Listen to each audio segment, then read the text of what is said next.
వివిధ అంశాలకు సంబంధించి మీరు పర్యటనలు చేస్తా ఉన్నారు. అయితే మీ పరామర్శలు గాని, మీ యాత్రలు గాని ఇవన్నిటిని కూడా లా అండ్ ఆర్డర్ సిట్యుయేషన్‌ని క్రియేట్ చేస్తా ఉన్నాయి. శాంతి భద్రతలకు విఘాతం కలిగిస్తున్నాయని అటు ప్రభుత్వానికి సంబంధించినటువంటి ప్రతి వాళ్ళు మాట్లాడుతున్నటువంటి పరిస్థితి సార్. లా అండ్ ఆర్డర్ సమస్యలు ఎవరు క్రియేట్ చేస్తున్నారు స్వామి? నేను పోతాను, కలుస్తాను, వస్తాను. ఈళ్ళకేం సంబంధము? రైతుల దగ్గరికి పోయినాను, రైతులను కలిసినాను, రైతు సమస్యను లేవనెత్తినాను, ప్రెస్‌లో అడ్రస్ చేసినాను, రైతు సమస్యలనే లేవనెత్తినాను, రైతు సమస్యలే చెప్పినాను. ఎవరికి ఏం తప్పు జరిగింది?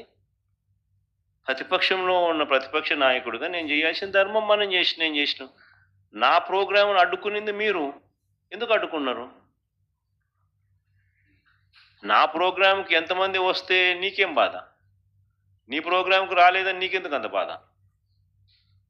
నీ మొహం చూడడానికి ఎవరు రావడం లేదు ఎందుకనంటే నువ్వు చేసిన పనులు అట్లుండయి. నువ్వు అందరినీ అబద్ధాలు చెప్పి అందరినీ మోసం చేసి నువ్వు అందరి ఉసురు నువ్వు పోసుకుంటా ఉండవు. కానీ మా ప్రభుత్వంలో మేము చెప్పిన మాట నిలబెట్టుకున్నాం. అందరికీ మంచి చేసినాం. కాబట్టి ప్రతి ఒక్కరిలో కూడా ప్రేమ మా పార్టీ మీద మా మీద ప్రేమ ఎక్కువైంది. ప్రేమ ఎక్కువైనప్పుడు వాళ్ళు వస్తే తప్పే ఉంది. వాళ్ళు వచ్చినందువల్ల నీకేం బాధ? నువ్వేమైనా వాళ్ళకైనా భోజనం పెడుతున్నావా? నువ్వేమైనా వాళ్ళని ఏమైనా చూసుకుంటున్నావా? నీకేం బాధ? మా పార్టీ వాళ్ళు, లేకపోతే నన్ను అభిమానించేవాళ్ళు, నన్ను ప్రేమించేవాళ్ళు, లేకపోతే ప్రజలతో పాటు నేను మమేకం అవుతున్నాను. వాళ్ళకు లేని బాధ, నాకు లేని బాధ నీకెందుకు బాధ? గంజాయి బ్యాచ్ అదే నేను చెప్పేది. ఆయన ప్రతి ఒక్కరి మీద అబాండాలు వేయడం ఆయనకు అలవాటైపోయింది. రైతుల సమస్యలు నేను లేవనెత్తితే నేను వెళ్ళేదాకా రైతుల సమస్యలు ఆయన ఎందుకు ప్రస్తావించలేదు?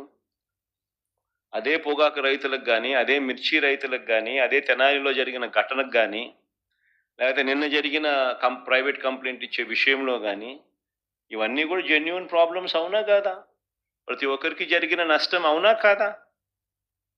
మరి ఆ సందర్భాలలో వాళ్ళకు జరిగిన నష్టంలో నేను కూడా వాళ్ళతో పాటు సంఘీభావం తెలుపుతూ వాళ్ళతో పాటు నేను కూడా వాళ్ళ బాధలో ఏకమైనప్పుడు, వాళ్ళ బాధలో నేను పాలు పంచుకున్నప్పుడు నీకేం బాధ? నేను పోయి పాలు పంచుకునేదాకా నువ్వెందుకు స్పందించడం లేదు? అసలు నువ్వు స్పందించుంటే నేను పోవాల్సిన అవసరం నాకు ఉండేది కాదు కదా. నువ్వు స్పందించడం లేదు కాబట్టే నేను పోవాల్సి వస్తూ ఉంది. నువ్వు బాగా పట్టించుకొని ఉంటే సమస్య ఉంది. మీ మీటింగ్ లో చాలా మంది ఫ్యాన్స్ అవ్వచ్చు, పార్టీ చాలా పోస్టర్స్ పెట్టుకొని అదే దరికేస్తాము, చెప్పేస్తాము, డైలాగ్ చెప్పు ఒకసారి. మళ్ళీ ఏమన్నాడు? మళ్ళా చెప్పు. పూర్తి డైలాగ్ చెప్పాలా? పూర్తి డైలాగ్ చెప్పది ఏంది? మళ్ళీ కొంచెం మైక్ తీసుకొని చెప్పు, బాగా వినపడుతుంది నాకు. ఏం జాతరలో? మళ్ళీ చెప్పు. గంగమ్మ జాతరలో పొట్టేళ్ల తలకాయలు కోసినట్టు రప్ప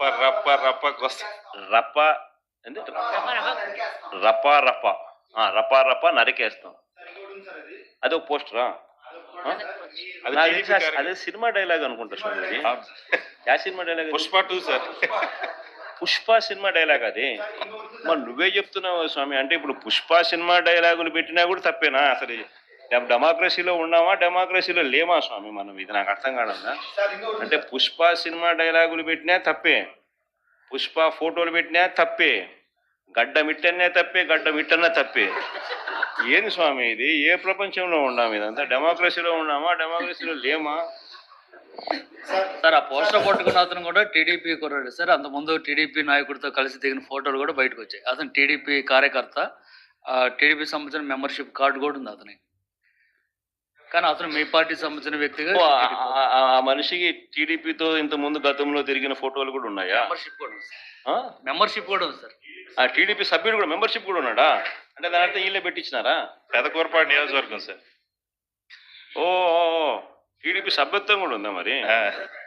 మనది బాగా చూడండి అబ్బా అయితే.